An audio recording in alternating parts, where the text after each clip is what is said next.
हरे कृष्ण।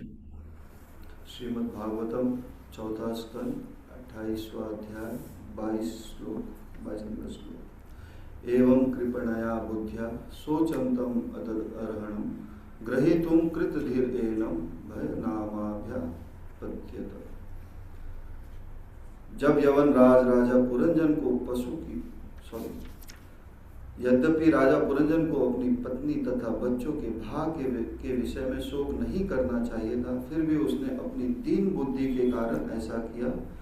उसी समय भय नामक यवन राज उसे बंदी बनाने हेतु तुरंत निकट आ धमका। हरे कृष्ण।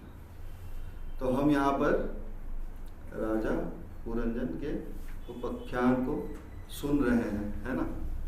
तो यहाँ पर हम सभी लोग कौन हैं? हम लोग कौन हैं? पुरंजन। पुरंजन। तो पुरंजन है। कौन कौन यहाँ पर पुरंजन है? हम सब हम सब पुरंजन है। पुरंजन का अर्थ क्या है?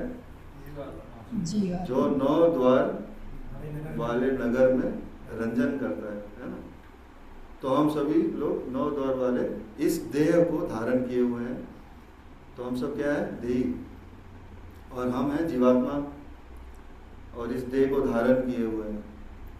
पर हमारा जो नित्य स्वरूप है वो क्या है? क्या वो पुरंजन का है? भगवान के दास। जीवेर स्वरूप है कृष्ण का दास। भगवान के अंश, परमात्मा के अंश जीवात्मा, उनका नित्य स्वरूप क्या है? भगवान का दास, भगवान का सेवक। पर हम पुरंजन बनकर रह गए, जो इस 9 द्वार वाले नगर को भोग रहे हैं, इस नगर द्वार के द्वारा भोग रहे हैं। तो हम सबको कहाँ जाना है? वापस अपने ओरिजिनल स्वरूप में। तो यहाँ श्रील प्रभुपाद जी ने इस तात्पर्य के अंत में बताया है कि सभी को मृत्यु पर विजय प्राप्त करना है। और मृत्यु को विजय प्राप्त करने के लिए हमें भगवत गीता में भगवान बता रहे हैं किस प्रकार हम मृत्यु पर विजय प्राप्त कर सकते हैं। कैसे? जन्म कर्म चमे दिव्यम एवं यो वेदी तत्वतः त्यक्त्वा देहम पुनर्जन्म नैति मामेति सो अर्जुन। बता रहे किस प्रकार आप मृत्यु पर विजय प्राप्त कर सकते हैं। हे अर्जुन, जो मेरे प्राकट्य तथा कर्मों की दिव्य प्रकृति को जानता है, वह शरीर त्यागने के बाद इस भौतिक जगत में पुनः जन्म नहीं लेता। वह मेरे शाश्वत धाम को प्राप्त होता है। तो ये सब हमारा उद्देश्य होना चाहिए, न कि केवल हम इस नगर को भोगने में लगे रहें। क्योंकि ये एक मनुष्य जन्म है जो हमें बहुत जन्मों के बाद, बहुत योनियों में भटकने के बाद मिला है। क्यों मिला है? ताकि हम भगवत प्राप्ति कर सकें। अगर हम भगवत प्राप्ति के लिए कार्य नहीं करते, अभ्यास नहीं करते, प्रयास नहीं करते, तो क्या होगा? इस शरीर के बाद हमें पुनरपि जन्म पुनरपि मरणम, बार बार जन्म लेना पड़ेगा। और जन्म लेना क्या सुखदायी है?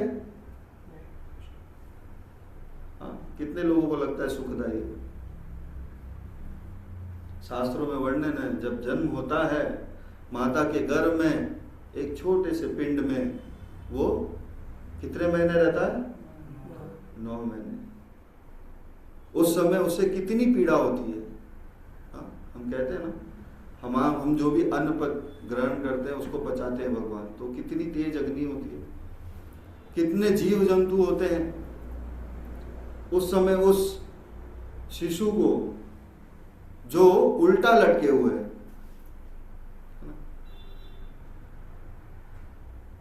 जब किसी को प्रताड़ित करना होता है, देखते हैं ना कि कोई टेररिस्ट होता है तो उससे कुछ उगलवाना होता है, तो क्या करते हैं? उसे उल्टा लटका देते हैं। सुख प्राप्ति के लिए, किस लिए उल्टा लटकाते हैं? है ना, उल्टा लटकना सुख प्राप्ति है कि दुख की प्राप्ति है?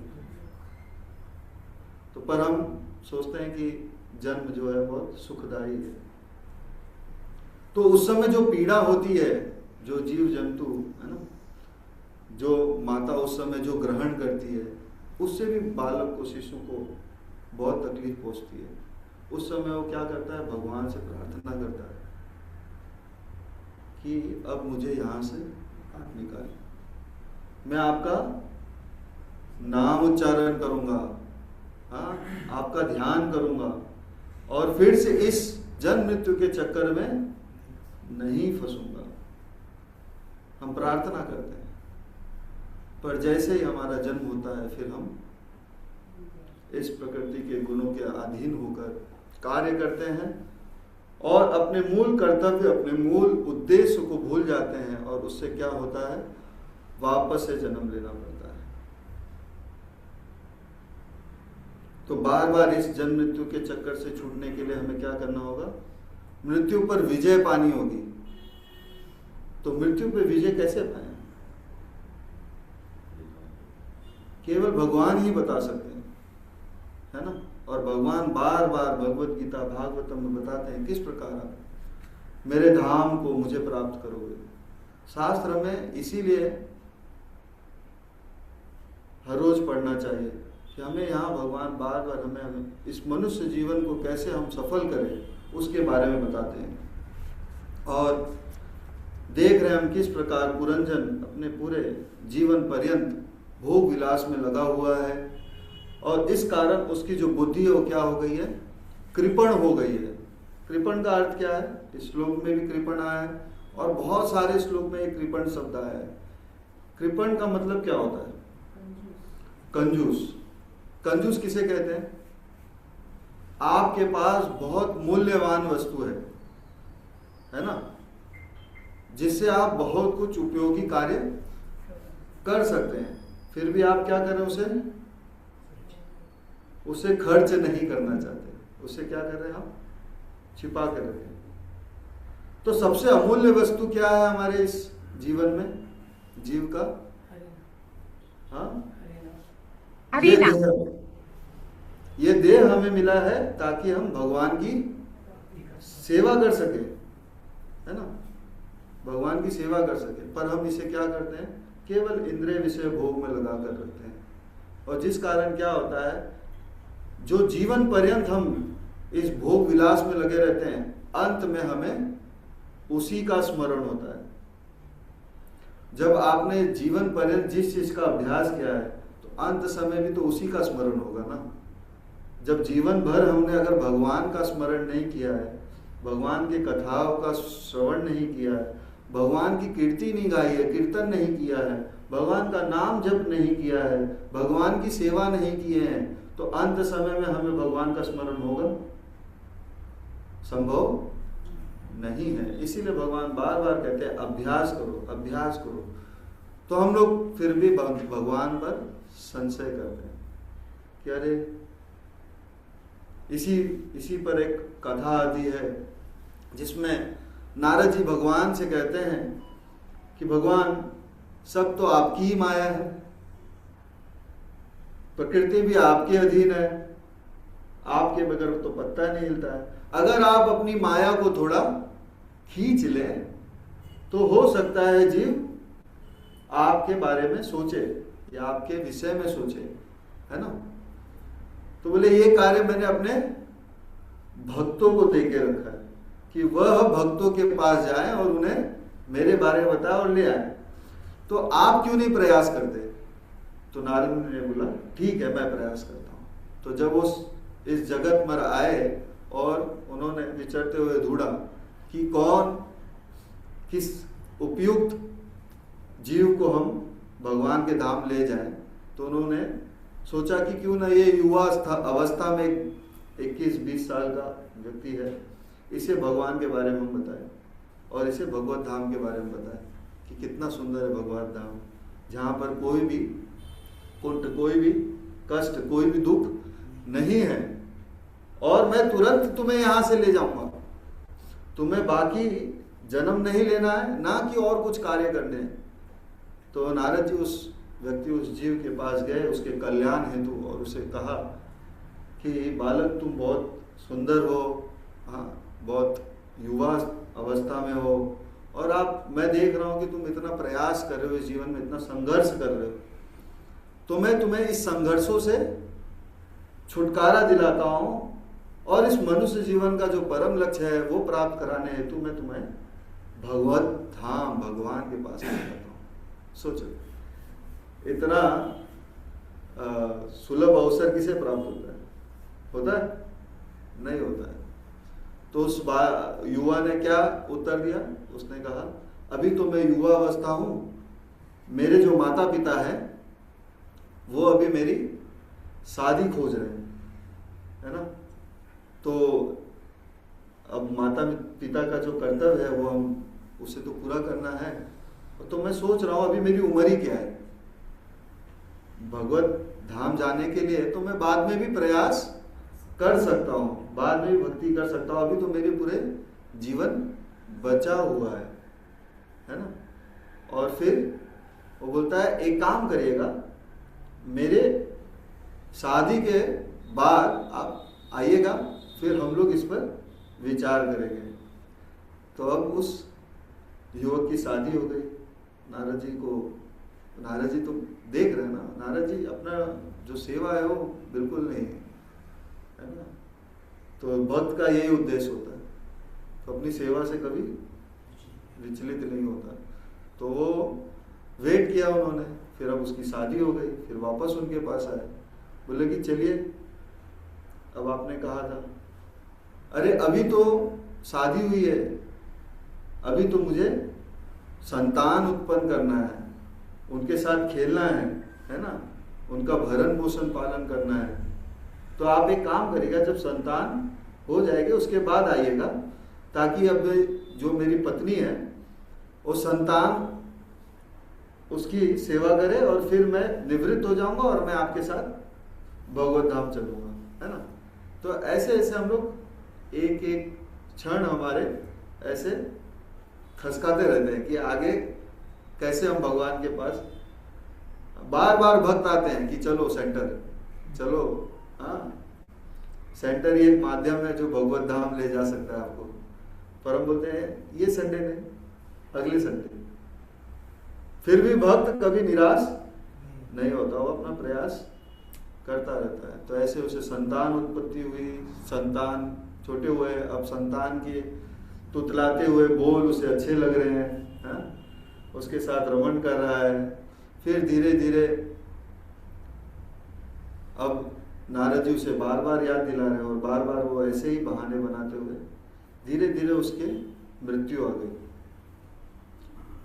पुत्र हुआ, पुत्र की शादी हुई, पौत्र हुए, हाँ। अब उसकी जो अवस्था है एकदम जर्जर हो गई, बुढ़ापा आ गया, काल कन्या ग्रसित हो गया, यवन राज आ गए, जो भय है ना। मृत्यु क्या है? भय का स्वरूप है, सब कोई मृत्यु से डरता है। अब मृत्यु आ गई, मृत्यु के पर्यांत भी उसको हमेशा अपने परिवार की देखभाल, रक्षा करता था ना, कि मैंने इतना सब सुख संपत्ति बनाया है कि इस संपत्ति को कोई वेस्ट ना करे। तो उसे क्या हुआ, अगले जीवन में उसी घर में कुत्ते की योनि में था। और जब कुत्ते की योनि में वो गया, तब नारद जी बोले अब क्या रखा है, अब तो सब हो गया। बोले आप देख रहे हो, मैंने इस पिछले जीवन में अपना इतना कार्य, इतना मेहनत, इतना परिश्रम से एक कुटुंब बनाया और इतना धन संग्रह किया ताकि वो लोग इसका भोग कर सके। पर वो लोग क्या कर रहे हैं, केवल इसे बर्बाद कर रहे हैं। क्या कर रहे हैं? बर्बाद कर रहे हैं।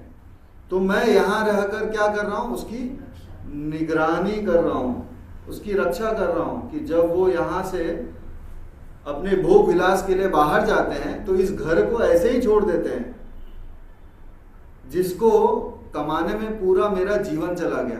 तो मैं यहां क्या कर रहा हूं, उसकी निगरानी कर रहा हूं। तो नारद जी कहते हैं इस जीव का कुछ नहीं हो सकता। तो उसी प्रकार हम सब क्या कर रहे हैं अपने जीवन में, अपने परिवार, अपने संबंधी, अपने कुटुंब, अपने राज्य, हाँ, ये सब उपाधि लेके बैठे हैं। मैं पुरुष हूं, मैं स्त्री हूं, हाँ, मैं वक्ता हूं, मैं श्रोता हूं, हाँ? एक एक उपाधि लेके बैठे हैं। तो हमें अगर भगवान की भक्ति यानी भगवान को प्राप्त करना है तो हमें समझना पड़ेगा कि भक्ति है क्या, भक्त करते क्या है।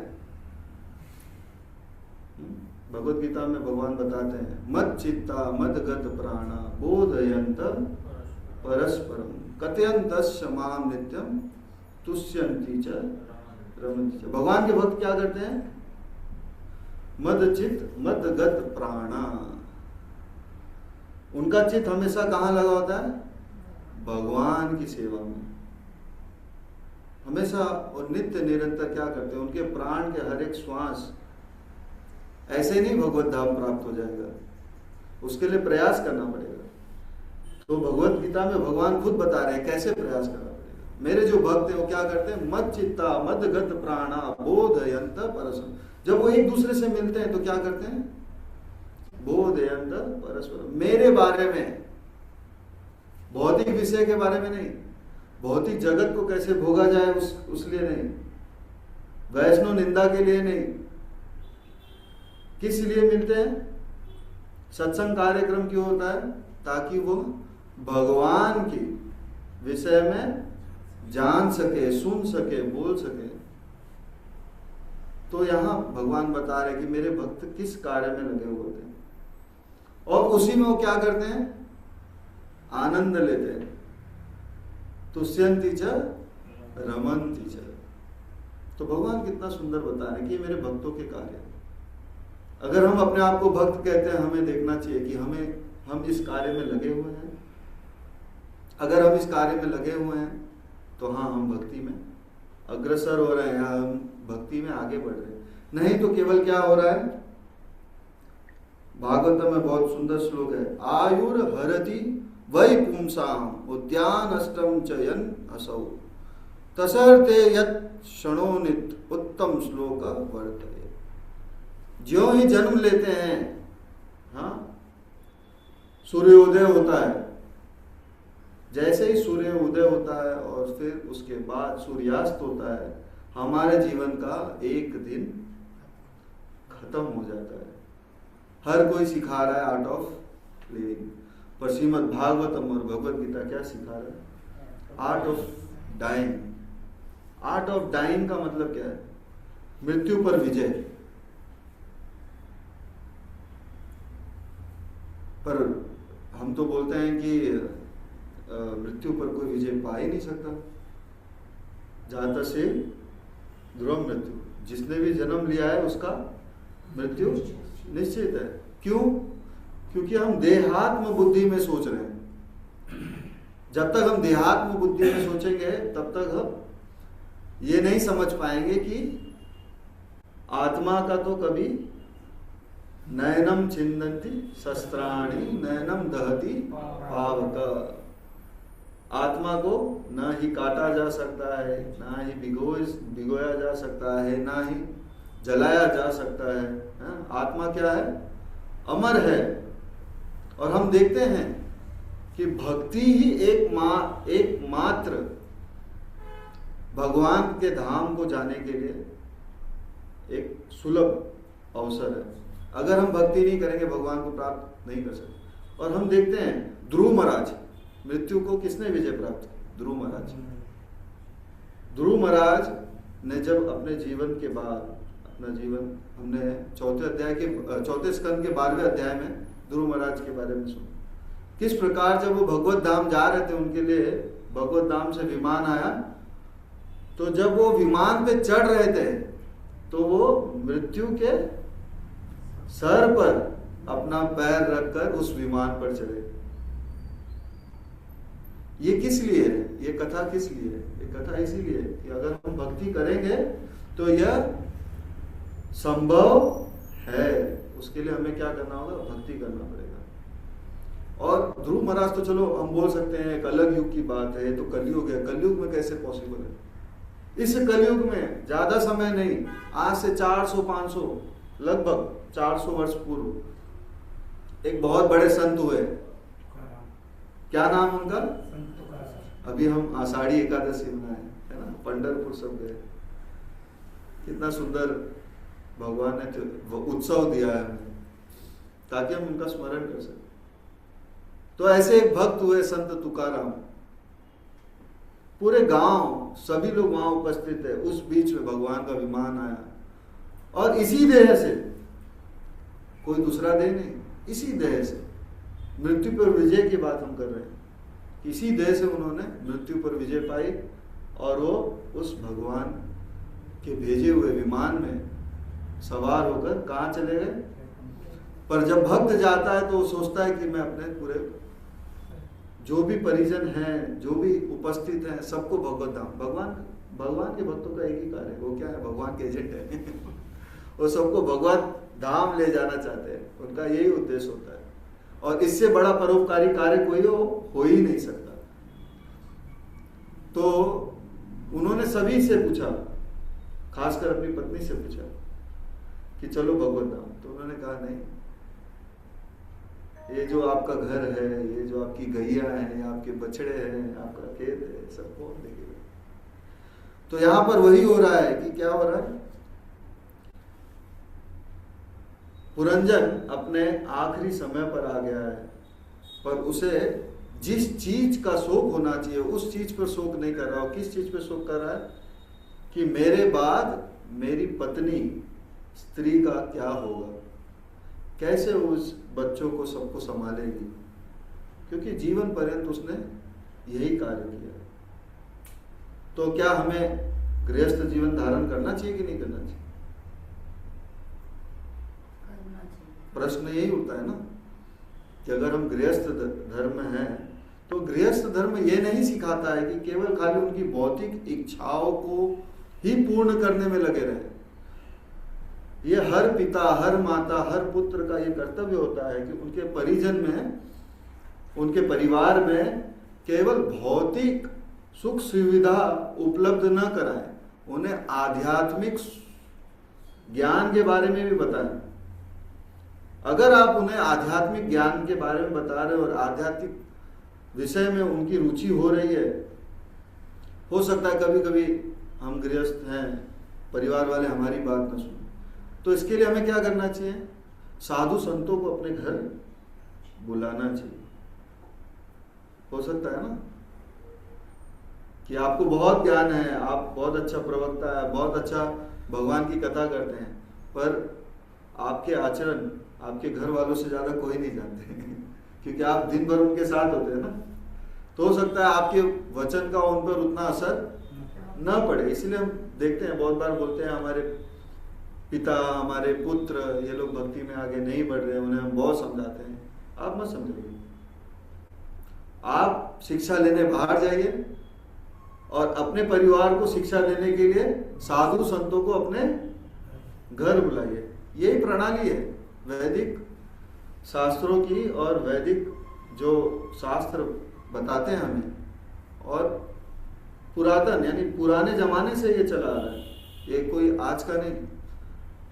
और इस युग में भी अगर हमें साधु संग मिल रहा है तो बहुत सुंदर है।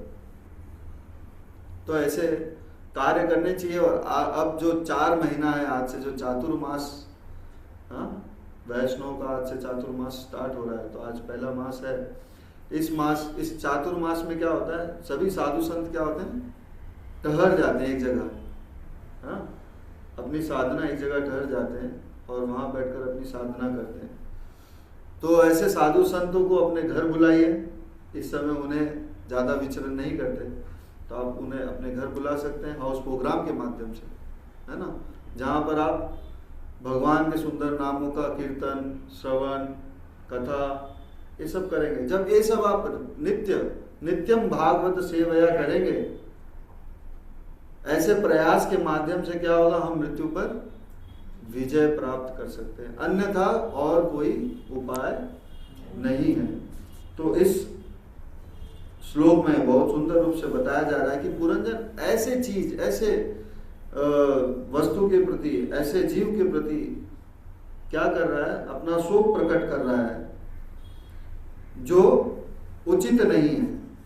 और इस कारण क्या हो रहा है, भय, मृत्यु, वो क्या आ रहा है, वो उसके अचानक से आती है। मृत्यु कैसे आती है, अचानक आती है। आप पीड़ा में हैं, बहुत बार हम देखते हैं कोई पीड़ा में नहीं होता है, बहुत स्वस्थ होता है, फिर भी मृत्यु आ जाती है। तो मृत्यु अपना कार्य, उसको जरूरी नहीं है कि आप बुढ़ापे तक वो आपका इंतजार करेगी।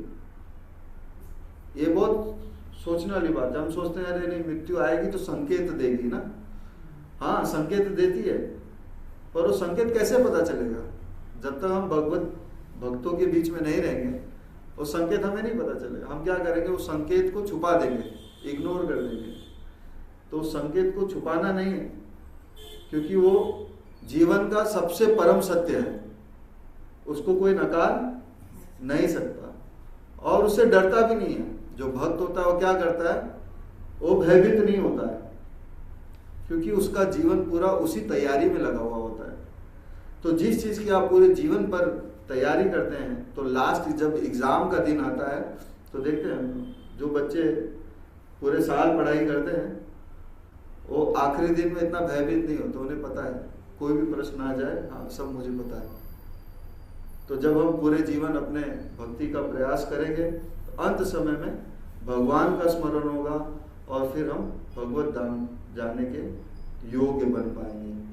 तो इसीलिए हमें अपना पूरा जीवन, भगवती उत्तम श्लोक है, नित्यम भागवत सेवया। तो मैं नित्यम भागवत का जो यहाँ पर कार्यक्रम हो रहा है इसमें जुड़ना चाहिए, क्योंकि ये हमारे भलाई के लिए है। और हम इसी प्रकार न कि केवल अपने कुटुंब के भरण पोषण में लगे, उनके आध्यात्मिक उन्नति में भी हम सहयोग करना चाहिए। केवल उन्हें हम अगर भौतिक सुख देंगे और आध्यात्मिक सुख नहीं देंगे तो हम क्या कर रहे हैं, हम उनके प्रति अपराध कर रहे हैं, हम अपने कर्तव्य से भटक रहे हैं और ये भक्तों का कर्तव्य नहीं है। हरे कृष्णा हरे कृष्णा हरे कृष्णा कृष्णा कृष्णा हरे हरे, हरे राम राम राम हरे। किसी का कोई प्रश्न, कोई कमेंट? हरे कृष्णा, किसी को कुछ पूछना